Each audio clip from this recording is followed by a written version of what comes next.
Oh je, das wird teuer.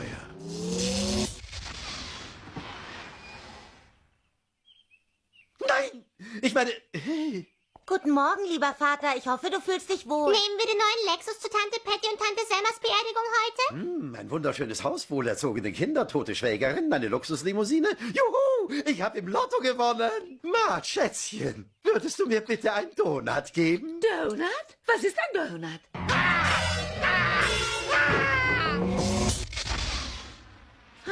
Es regnet schon wieder. Du bist immer noch nicht in deiner Welt, Homer. Ich kann dich nach Hause bringen. Aber dazu musst du genau tun, was ich gesagt habe. Dieses Universum ist in der Tat sehr verwirrend. Ich darf nichts anfassen? Ich hau dir platt, was dir in die Quere kommt.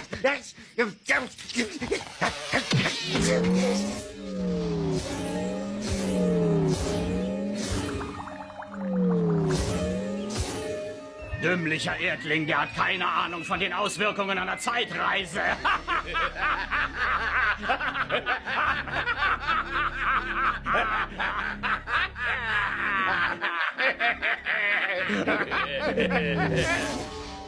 Was ist mit uns passiert? Kudos, Ruhe bitte.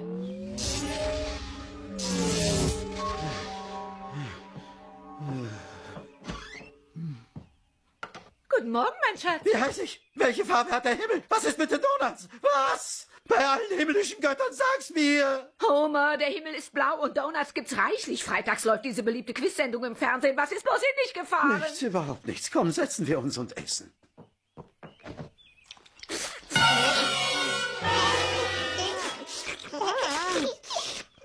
Fast wie früher.